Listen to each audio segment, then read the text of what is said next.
তোমাকেই সিদ্ধান্ত নিতে হবে নিজের ভাগ্য নিজে গড়ে তোলার। এই আদর্শকে তুমি জীবনে রূপান্তরিত করবে, নাকি অবহেলা ভরে দূরে ছুঁড়ে ফেলে দেবে?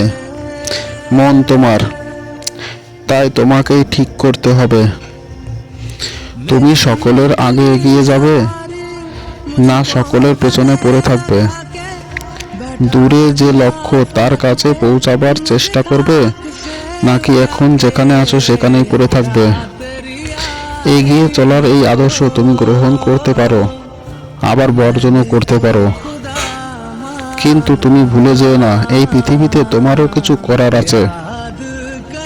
একটু ভেবে দেখো, সবাই নির্ভর করছে তোমার উপর। অতএব ওঠো, সাহসী হও, বীর্যবান হও, সব দায়িত্ব নিজের উপর গ্রহণ করো। জানিয়া রাখো, তুমি তোমার অদৃষ্টের সৃষ্টিকর্তা। তুমি যে পরিমাণ শক্তি চাও, সাহস চাও, তাহা তোমার ভেতরেই রয়েছে। অতএব তুমি এখন এই জ্ঞান শক্তিকে শক্তিবান হইয়া নিজের ভবিষ্যৎ নিজেই তৈরি করতে থাকো।